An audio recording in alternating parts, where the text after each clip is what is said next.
sabi nga nila, respect the process. Narinig po natin sa ating unang pagbasa kung paanong nilarawan ng Panginoon ang sarili niya mismo na parang manlililok ng palayok. At tayo bilang mga luwad or clay na kanyang nilililok upang maging palayok. Alam natin na ang clay o luwad ay napaka-ordinaryo. Kasi kahit saan pwede tayong makakita nito, available ito, kaya cheap ito. Pero nagkakaroon ng value, ng purpose, ng halaga, ng meaning kapag naging alayo na. O di ba ganyan tayo? Sabi nga sa Genesis 2:7, tayo mga alabok lang, tayo mga putik lang. Pero nang tayo ay hawakan, damputin, iporma at hingahan ng Panginoon, tayo nagkaroon ng buhay at halaga. Kaya napakahalaga na tayo manatili sa kanyang mga kamay for our purpose, for our meaning, for our value, for our life. Narinig po natin ang dahilan kung bakit patuloy na tayong nilililok sa ating unang pagbasa kasi may sira eh. So ito ay sumisimbolo sa pagkasira ng tao sa pagkakasala. Nasira na noon, nasisira pa rin hanggang ngayon. Ito rin ang ini-insinuate sa ating gospel reading. Narinig natin ang talinghaga tungkol sa malaking lambat na inihagi sa dagat. Pagkahuling ganon, sari-saring mga isda, may mabubuti at may masasamang isda, may pangit, may magandang isda. Ganun ang paghahari ng Diyos sa mundong ito. Pero alam ko na yung katotohanan ngayon, yung kombinasyon ng masama at mabuti, yung struggle between good and evil, ay nasa sa ating puso at pagkatao mismo. Hindi tayo purong-purong mabuti. Hindi tayo purong-purong maganda. May masama sa atin, ay pangit sa atin. Kaya, sa totoo lang, pare-pareho tayong may sira. Works in progress. Kumbaga, unfinished product, palayo pa. Kaya napakahalaga na patuloy tayong palilo, paggabay sa Kanya upang maging finished product tayo. Alam natin ang finished product ng isang manlililo, palayo, vessel, isidlan. At pag sinabing sidlan, lalagyan. May mga bagay na nilalagay dyan. So ganun ang magandang plano ng Diyos sa atin. Pag tayo kanyang nalilok, finished product bilang palayo, maglalagay siya sa atin ng mga blessings upang maging blessings din tayo sa paligid at sa kapwa natin. But then, kinakailangan nating maging ready for those blessings. Ito ang madalas na nakalimutan natin whenever we ask God for a blessing. Lord, pera. Pero ready ka na ba sa perang hinihingi mo? Lord, asawa. Ready ka na ba? Baka kahit magka-jowa, hindi ka pa ready ha? Mag-asawa pa. Lord, yung mataas na posisyon. Kaya mo yun? Kaya mong i-handle yun? Yung pressure nun? Lord, gusto kong maging sikat. Kaya mong i-handle yung responsibility nun? We cannot handle it if you're not ready for it. O isipin ninyo, halimbawa, meron akong kakilala na napaka-faithful dati sa asawa, na-promote sa trabaho, na-assign sa ibang lugar, ayun nagloko. Nasira ang kanyang pamilya, nagkaroon siya ng iba. Bakit ba ang bansa natin hanggang ngayon ganire? Mahirap pa rin tayo. Nauungusan na tayo. Ang dami ng mga bansa na unahan natin dati, ngayon naungusan na tayo. Nangunguna tayo sa bansa na hindi safe. Nangunguna tayo sa bansa na maraming pollution. Nangunguna tayo sa bansa na maraming kurakot. Bakit? Kasi may mga opisyal tayo na hindi dapat naging opisyal. May mga politiko na hindi pang politiko talaga. Hindi nila kayang i-handle yung pressure, yung obligasyon, yung responsibility, yung pera. May mga workers na bukod sa sweldo, bigyan mo ng benepisyo. Bukod sa benepisyo, pati samahan mo pa. May mga workers sa eventually aabusuhin ka. Magkakaroon ng bisyo, magkakaroon ng problema sa pera, sa pamilya. At ang isa sa magiging ugat, yung pagpapamper na ginawa mo. Yung pakikisamang ginawa mo. Yung mga perks na binigay mo, hindi nila kayang i-handle yun. May mga taong ganon. In one of my previous parishes, merong isang lay, napakabait nung una, napakalumanay magsalita, napakadaling makisama, may kusa, di mo kinakailang utusan. nung wala pang posisyon ha. Kaya talagang inisip ko sana siya ang maluklok sa posisyon. Yung naluluklok na sa posisyon, naku pa. Di mo na makita at ayaw din naman siyang makita na ng iba. Bakit? Kung magsalita, masakit daw magsalita. Matinding mandikta. Sumungit na. In other words, nagbago na kasi hindi niya kayang i-handle yung blessing na binigay sa kanya. Nakita niyo na? Kaya magandang kapag hihingi tayo ng blessing sa Diyos. Isulong natin, Lord, ihanda mo rin ako sa blessing na ito. O kaya, Lord, kung hindi ko kayang i-handle ito, kung pasasamain lang ako nito, kung ito yung magiging dahilan para makalimot ako sa iyo, wag mo sa akin ibigay ito. Yun ang magandang dasal. But then, let us also allow God to prepare us to what He has in store for us who love Him. Kasi sinasabi ng Bible, marami talagang blessings. No eye has seen, no ear has heard, no mind has ever imagined, but God has prepared for those who love Him. And so, let us ask God to mold us for us to be prepared for this blessing. At sa pagmamolde sa atin, madalas baka hindi natin magustuhan yung paraan ng pagmamolde gagawin sa atin. O di ba? Isipin uli natin yung larawan ng nilililok na luwat para maging palayo. Di ba pinetres yun di ba? Hinapaikot yun di ba? Dinadagdagan ng tubig, dinadagdagan ng putik, may pinabawas, iniipit. Imagine mo ikaw yun. Aray, ano ba? Sakit yan. Ano ba? Nadidiin Sakit yun. Pero kung paano kinakailangan yun ng clay para maging magandang palayo, kinakailangan din natin yung mga pagsubok na yun para maging handa sa mga blessings na ibibigay sa atin ng Panginoon. Maliwanag yung eksena sa unang pagbasa ha, nandun sa lugar na kung saan nilililok ang mga palayo. So wala pa sa shop kung saan ang mga palayok na finished product na ay nakadisplay na. So nandun pa rin tayo pare-pareho sa lugar na tayo nilililok, okay? Nasa proseso pa rin tayo, okay? So respect the process. Huwag magmadali, okay? Huwag mainip, okay? Ang mahalaga, iniikot tayo at kapag iniikot ang lumad, ang ibig sabihin nun, may nangyayari maganda kahit yung finished product hindi mo man nakikita. We are not where we used to be. Mayroong nangyayari. Kahit pa konti-konti, mayroong nangyayari. At malalong huwag mainggit. Natabalita ka na ba na yung play habang nilililok na inggit sa mga finished product na ba't siya tapos na? Ba't siya may hugis na? At ako wala pa, kanina mo pa ako iniikot ha?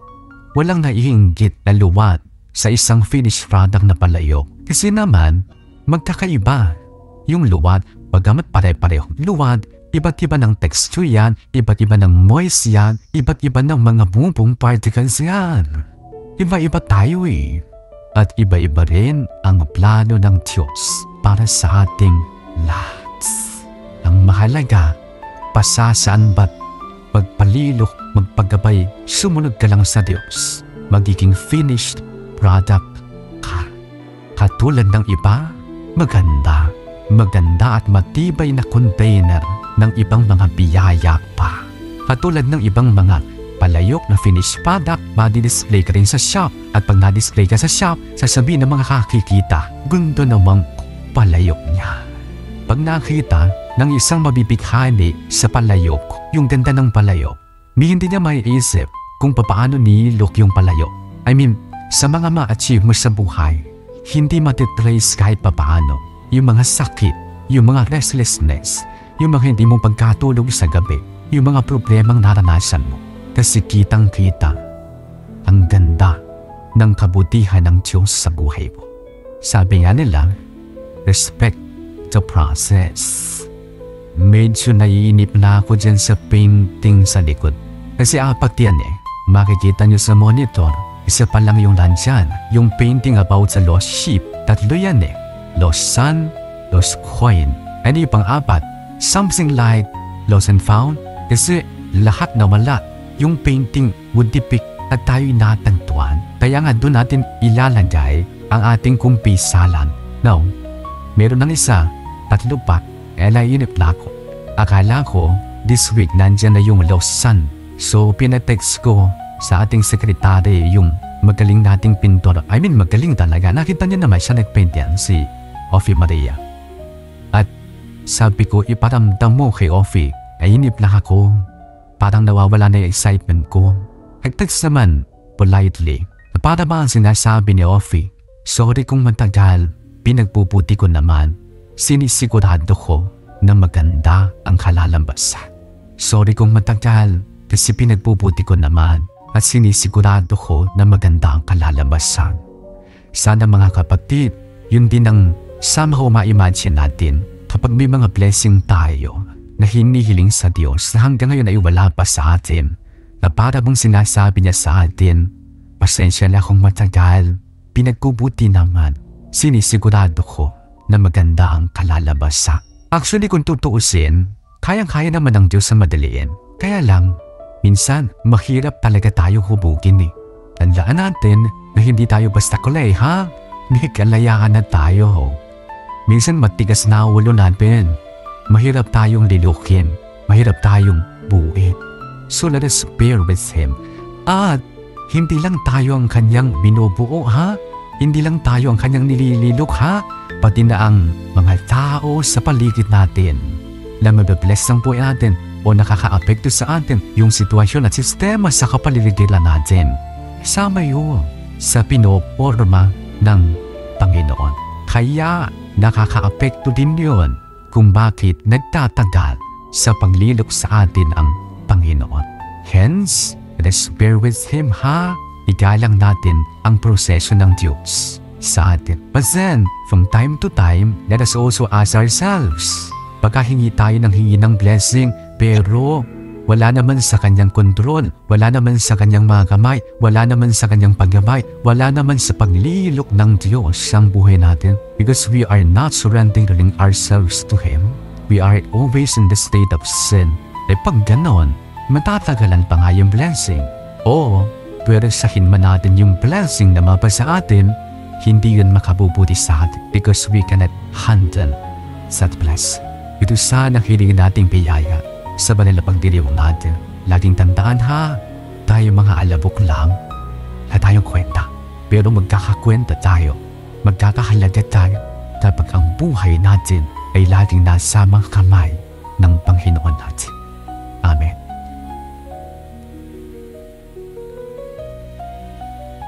Noong panahong yon, sinabi ni Jesus sa mga tao, ang paghahari ng Diyos ay katulad din ng isang malaking lambat na inihagi sa dagat at nakahuli ng sari-saring isda. Nang mapuno ay hinila ito sa pampang at naupo ang mga tao pang pagpukod-pukurin ang mga isda. Tinapon nila sa mga sisidlan ang mabubuti, ngunit itinapon ang mga walang kwenta. Tinipon nila sa sisidlan ng mabubuti, ngunit itinapon ang mga walang kwenta. Dayon din ang mangyayari sa katapusan ng daigdig. Darating ang mga anghel at ihiwalay ang mga makasalanan sa mga banal. At ihahagis ang mga makasalanan sa maninga sa pugon. Do'y magnanangis sila at magangalit ang kanilang ngipin. Naunawaan na ba ninyo ang lahat ng ito? Tanong ni Jesus. Opo, sagot nila. At sinabi niya sa kanila, kaya nga ang bawat eskriba na kumikilala sa paghahari ng Diyos ay tulad ng isang puno ng sambahayan na kumukuha ng mga bagay na bago at luma sa kanyang daguan. Nang masabi na ni Jesus ang mga talinghagang ito, siya'y umalis doon. Mga kapatid, ang mabuting balita po ng ating Panginoon. Pinupuri ka namin, Panginoong Hesukristo. You see, hindi ka nababayad ng insurance. Dahil gusto mong magkasakit ka, dahil gusto mong malugi ka, dahil gusto mong mamatay ka, hindi. Pero alam mo kasi sa sarili mo that we live in this imperfect world. Sabi ko nga kanina, may kalayahan ng tao. Pwedeng kahit nag-iingat ka, mapahama ka pa rin. Nag-iingat ka sa pag-drive, yung kasalubong mo, hindi. Hindi ka nagdadrive ng lasing, yung kasalubong mo, ng lasing, nagkapanggang kayo, yun. Nagtitipid ka, magkakagasta ka. Hindi ka gumagawa ng problema, yung mahal mo ang gumawa ng problema. Akuin mo sa iyong sariling problema. Ito na yun, na hindi mo kontrolado talaga. Nagbabayad ka ng insurance, hindi para mangyari yan. kundi upang pag nangyari na yan, meron kang maasahan. At yung inaasahan mo na yon, hindi mo gustong kunin yon kasi ibig sabihin pag kinuha mo yon, may problema ka na pag gano'n. Basta dyan lang yan. Mga kapatid, ang providence provision ng Panginoon higit pa dyan. Kasi kahit wala pa yung problema, eto na may mga biyaya, may mga pagpapala na. Pero oras na nagkaroon ng problema, doon niya ibibigay ang mas dagdag, mas ibayog ng asya. Na yung mga bagay na meron tayo, na yung mga tao sa buhay natin, mas pag-iigtingin pa niyang mga yan. Mas magkakaroon ng isip yung mga mahal mo, mas magkakaroon ng pagkakaisa sa pamilya mo, mas tatatag ang pananampalataya, mas makikita mo yung mga inipon mo, ito aasahan mo na. Yung mga bagay na hindi mo napapansin dati, mapapansin mo sapagkat ito ay malaking tulong ngayon sa problemang tinakarap, etc. etc. Higit pa yan, meron pa siyang itatagtag na mga biyaya upang iyong makaya. Hindi nga ba't sa insurance, yung matatanggap pong benepisyo, depende lang din sa binigay mo. Diba? Pero hindi ganun ang sinasabi sa Ebanghelyo. Sa kakaunting isda at sebadang tinapay, ang ibinigay ng Panginoon ay sobra-sobra. Hindi lang ayon sa pangailangan mo, kundi higit pa ang matatanggap mo. Sana mga kapatid, huwag tayo mapagod sa pagdarasal. Patuloy tayong mag-ingat na makaiwas tayo sa mga problema. Pero sa oras na mangyari, tandaan mo itong napag-usapan natin ngayon. Kakayanin mo kasi may grasyang magmumula sa Panginoon sa Diyos na kahit wala pa yung problema, ay binibigay mo na ang buhay mo. Ito sanang hilingin nating biyaya sa pananamisang ito. Forgive. Magpatawad ka. Gumawa ka ng mabuti kahit sa nagkasala sa iyo. Can we take it? Aminin, kapag naiisip pa lang natin yung tao nagkasala sa atin, yung tindi ang ginawa sa atin, nasisira na ang moment natin. Alam po ninyo, kapag ako'y nagpe-prepare ng homily para sa inyo, ako ang unang-unang tinatamaan ng piniprepare ko. Kasi habang nagpe-prepare ako dito, bigla akong naisip, bigla akong nakakita sa naku. Yung kandidato sa senador, nainis ako. Kasi ang bastos-bastos niya. At sabi nga nung kaibigan ko si Philip Fajardo, parang nakakain ng basura.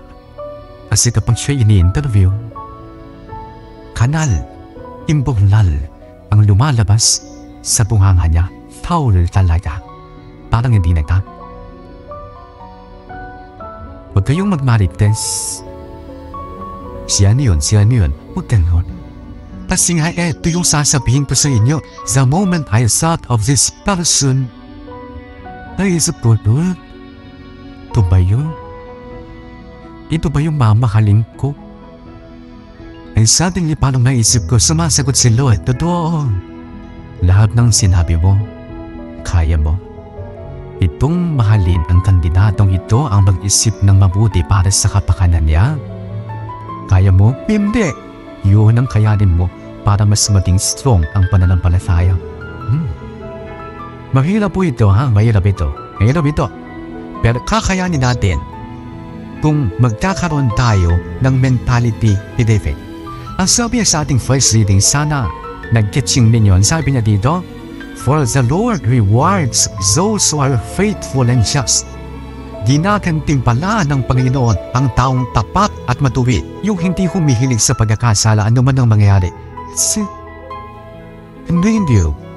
Yung blessing na iniisip ni David dito, hindi just, hindi basta-basta, kasi mahirap yung ginawa niya. Lahat ng mabuti na gawa, pleasing to God. Lahat ng mabuting gawa, nire-reward ni God. Lahat ng mabuting gawa, nakapagpapalalim, nakapagpapastrong ng ating pananampalataya. Pero sigurado ko, Iba ang mabuting gawa sa ngalan ng pagpapatawad. Kasi mahirap yun, sabi ko niya sa inyo kanina, diba? Hindi natin nakasanayan because that is practically against our nature. Kaya nga kapag sinasabi sa iyong patawarin mo na, ano sinasabi mo? Diyos ba ako? We attribute such forgiveness only to God. Kaya nga meron tayo kasabihan, to err is human, to forgive is, diba? Hindi sinasabing to share is divine. At kaya nga sinasabi sa ating gospel reading, when we forgive, we become more like sons and daughters of God. Tayo mas nagiging mga anak ng Diyos. At kaya nga ito, pansinin po ninyo, ang sabi sa ating gospel reading, be merciful as your heavenly Father is merciful. Alam po pa ninyo ito. Mauulit ito sa ibang part ng gospel. Gospel according to St. Matthew 5:48. Dito ang sabi, be merciful as your heavenly Father is merciful. Kay Matthew, be perfect as your heavenly Father is perfect. Ini pa lang yung salita. Bakit? Ang pinapakita dito, mercy is the perfection of God. Kaya kung gusto mong maging perfect, kung gusto mong mas maging ganap, kung gusto mong mas mapalapit sa Diyos, kung gusto mong mas maging tunay na anak ng Diyos, kung gusto mong mas lalong matuwa sa iyo ang Diyos, forgive. At dahil kapag when we forgive, tayo mas napapalapit sa Diyos, tayo mas magiging tunay na mga anak ng Diyos, hindi ka labisang sabihin that when we forgive, ang blessing ay hindi basta-basta. Ito'y malulubos, ito ay aagos siksiklit-lit at umapabaw pa. And it will overflows. Hindi lang ikaw maapektuhan, kundi ang maraming tao. Kapag nag-stick ka to what is right, pero you are conquering evil with good, mas magkakaroon ng unity ang bansa ito. Kapag magpatawad ka, nang nagkasalan sa iyo in the context lalong-lalo na ng isang pamilya, mas maraming mangyayaring maganda, maniwala ka.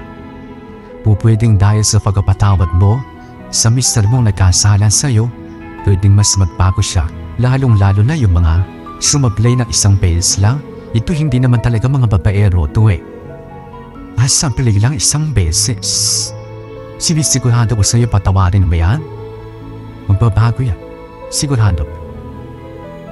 Halimbawa nagkamali lang ng minsan ng misis mo, mas magbabago yan maniwala, mas mamahaling ka niya. Papaano kung sa pagpapatawad mo, mas magbago nga yung tao? Papaano kung sa pagpapatawad mo sa asawa mo, mas sumaya ang mga anak mo? Papaano kung sa pagpapatawad mo sa kapatid mo, maging masaya ang mga kapatid mo at ang mga magulang mo? Papaano kung sa pagpapatawad mo sa isang kapamilya mo, hindi man naipalik yung dati, mas safe man lang yung natitirang kaunti hanggang huli? Ayaw mo pa yun? Paano kung sa pagpapatawad mo, hindi lang ikaw ang makapag-move on, kundi ang mga tao na nakapaligid sa iyo? Kesa nasa stuck ka sa nakaraan, sa kalungkutan, sa galit, wala nang ibang nadadagtang sa buhay mo, sa puso mo, kasi punong-puno na ng galit ito. Ito. I-gets niyo to, ha? Kasi madalas ang hindi makapagpatawad, talaga na yung sinaktan ng masaklap. At madalas, yung hindi makapagpatawad, yung may kuman. Sino yung may kuman? Yung naging mabuting tao naman pero niloko. Yung naging mabuting kapatid o asawa naman pero niloko. Sinaktan. Sinong madalas na may kuman? Yung ayaw magpatawad. At sinusunod lang lahat, o sige, ayaw niya magpatawad. Sige, okay lang, huwag natin i-pressure. Yung nagbibigay. Yung matinong magulang. Yung faithful na magulang pero niloko. Yung provider. Yung nagsusustentong anak. Yung tumutulong sa kapatid. Ito yung may kuman. Ayaw na, huwag natin i-pressure. Kasi siya yung saktan eh. Siya yung nagbibigay. Bigay saan? Kaya hindi na makapagbukuan ng lahat. Kasi po pwede mo sabihin, kung ikaw yung may kuman, kung ikaw yung matino, kung ikaw yung responsible, tapos sino ako kasi nagtanda, sinagtan ako eh. Gagawin ko ang lahat. Hindi ko kayo papabayaan. Huwag nilang hilingin sa aking patawarin ko ito. Bigay saan? Kasi sopla na yun eh. Sopla yung ginawa niya. Hindi naman ako nagkukulang sa inyo. Huwag nilang hilingin patawarin ko siya. Kasi ang pinasakpan talaga. Masyado na. Kapatid, ito. nang nagturo sa atin ng panalangin ng Diyos na si Jesus ang sabi niya, ganito daw ang sasabihin natin, bigyan mo kami ng aming kakanin sa araw-araw, patawarin mo rin kami sa aming mga sala. God to be like, ibigyan ko na lang kayo ng pagkain niyo araw-araw, pero yung patawarin ko kayo araw-araw ay, that's too much to ask. Kapatid, kaya mo sinasabing when we forgive, mas nagiging malapit tayo sa Diyos. Mas nagiging tulad tayo ng Diyos. Kasi binibigay mo lahat. And I assure you, it will be very pleasing to God. Kasi yun ang sukatan talaga ng lahat. It will be very pleasing sa alam sa mga tao na nakakalam ng iyong hirap. Kasi alam nila, si mama nagpatawan, si kuya, si ate nagpatawan. Hindi para sa kanya ikaw, kundi para sa aming lahat. They will be very blessed. Ito sana ang hiling nating biyaya. Kasi pwede namang we just go on and live with it and die with it. Pero kung gusto mong mas madagdagan pa yung mga blessing, forgive. Ito sana ang hiling nating biyaya sa pananapagdiriwang na ito. Alam na nating lahat marahil na hindi masamang magalit, sapagkat ang galit ay isang emosyon. Natural ito sapagkat pati ang ating Panginoon ay mayroong ganito. Nagalit siya sa templo, kung natatandaan po natin ito. Basta maliwanag lamang ang sinasabi sa atin ng banal na kasulatan. If you are angry, let it be without sin. The sun must not go down on your wrath. So huwag nating halo ng kasalanan ang galit na ating nararamdaman. Papaano nga bang nahaluan ng kasalanan ang pakiramdam na yan? Well, para sa akin, ano nga bang kasalanan? Ang kasalanan ay kapag we turn away from God. Kapag sa sitwasyon na ating pag-uusapan, kapag pinagpapalit natin ang Diyos sa galit natin, at kapag pinapalitan natin ang Diyos dahil sa galit natin. Let me dugal lang sa una. Kapag pinagpapalit natin ang Diyos sa galit natin, ito yung tungkol sa mga galit na kinikinkem. Halimbawa, inargabyado ka, niloko ka, sinagtanda, pinaasa ka, hindi pinayaran ang pagkakautang sa'yo. Nakaw, itimtimin mo yun. At po pwedeng maka-apekto yun sa relasyon mo sa Panginoon. Kasama na po dito yung mga pangit na po pwedeng mangyari sa buhay natin. Natanggal sa trabaho, nalugi ang negosyo, nagkasakit, namatayan. Kasi it can create bitterness. And bitterness is also a form of anger na po pwede nating makimkim. Yung anger na yan, yung bitterness na yan, can greatly affect our relationship with God. Darating ang araw kapag inibak natin ang anger at bitterness na yan, pagdududahan na natin siya. Ang kapangyarihan niya, fair nga ba siya? Nakikinig nga ba siya? Makapangyarihan nga ba siya? Nagmamahal nga ba siya? Mabuti nga kaya siya? Ito point na ang Diyos na ang sisihin natin sa mga pangit na nangyayari sa buhay natin. Huwag naman sana, because that's not fair. Natutuwa ako sapagkat kamakailan meron po sa ating nag-donate kahit namatayan siya ng kanyang minamahal na anak. Meron din po sa ating nag-donate kahit naging matumal daw ang negosyo niya. At kamakailan meron din ako nakausap nag-donate po sa atin kahit meron siyang malaking problema sa pinagtatrabahuhan niya kasi nagtatrabaho siya sa bangko. Alam ko at feel ko yung honesty ng babaeng ito. Nawala yung pera dun sa lugar niya. So masyadong malaki yung pera. Sigurado niyang may kumuha o may hindi nakapagpalit sa kanya. At one point naisip doon niya, Lord, totoo po, itutuloy ko yung pagdodonate ko. Kapag nakita na yung pera na hinahanap ko, kasi po nang papagbintakan ako. I don't know kung hanggang ngayon ay hindi pa solve yung kaso. But the thing is, nag-donate pa rin siya. kahit meron siyang kinakaharap na problema. Sana po napansin po niyo yung play of words. Nag-donate kahit namatayan ang anak. Nag-donate kahit naging matumalang negosyo. Nag-donate kahit nagkaroon ng problema sa trabaho. So ibig sabihin, kahit may pangit na nangyayari, hindi yun nag-prevent sa kanila na gawin ang mabuting iniisip at binabalak nila. Much more, anumang pangit na nangyayari sa kanilang buhay, pinili pa rin lang hindi mag-stay sa pangit na karanasan, kundi harapin pa rin ang may pag-asa pagmamahal ang kinabukasan. It should be that way. Mga kapatid, ang puso po natin ay trono ng Diyos. Siya lang dapat ang nandiyan dyan. Wala siya dapat karibal dyan. Huwag na natin siyang papalitan dyan. Okay mo naman, Father? Galit lang? Papalitan ko na ang Panginoon sa puso ko? Well, of course, masasabi mo na hamak naman siyempre mas matimbang ang Panginoon sa anumang pain natin nararamdaman. Pero ibang usapan na po kasi kapag unti-unti nang kinain ng anger at bitterness ang puso na yan. Maliwanag ang sinasabi ng ating Panginoon, do not give the devil a chance to work on you.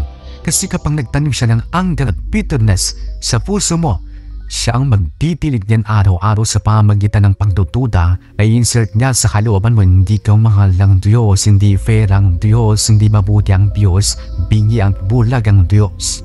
Hanggang sa unti-unti na nitong kainin ng puso mo, hanggang sa unti-unti na nitong maapektuhan ang buhay mo.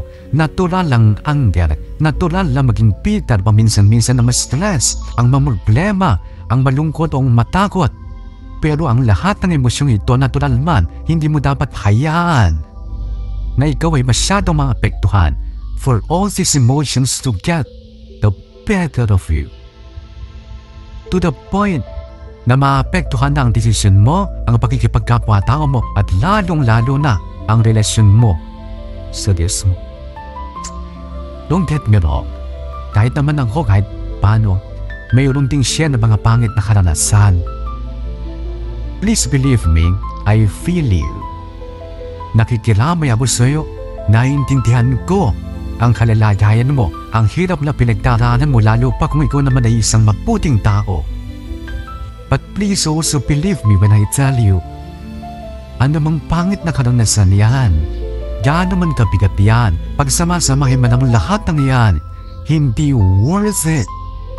Na dahil dyan ay ang Panginoon ay yung talikuran. Hindi worth, hindi sulit. Malaki ang iyong pag-iisihan. Sinasabi ng Bible, anong makakamtan ng isang tao, makakamtan man niya ang buong mundo kung ang kapalit naman ito ay ang kanyang kaluluwa sa impyerno. Kung po pwede natin i-paraphrase ito kahit paano at iugnay sa sinasabi ko, gaano man karami at katindi ang mga pinamaranasan mo sa mundong ito, again, ibabalik ko, hindi sulit. Kung dahil dito ang relasyon mo sa Diyos ay iyong ipagpapalit. Do not give the devil a chance to work on it. Huwag mong hayaan na manatili ang galit, ang anger at bitterness sa puso mo na iitsipweran na niyan ang ating Panginoong Jesucristo. So yun po yung una. Ang pangalawa ay may lang. Kung yung una ay pinagpapalit natin ang Diyos sa galit natin, ang pangalawa ay pinapalitan natin ang Diyos dahil sa galit natin. How do I explain this? Tama kailan yata yun? May sumundo sa akin for a blessing. Nako, nanimala po kayo. Gusto kong agawin yung manibela doon sa nagtatry. Kay Manong. Ang bilis namin. Bilis namin. Titinan mo yung re-review mirror. Nako, ang haba na ng pila ng mga sasakyan. Kung mapapansin ako ang nandun sa unang sasakyan pagka sa PMA prosesyon sa simbahan. Ang baka. Pero matindi yung tunog ng coaching niya, kaya nasabi ko, yung coaching sinakyan ko, 120. 100 yung tunog, 20 yung takbo. Dahan-dahan lang.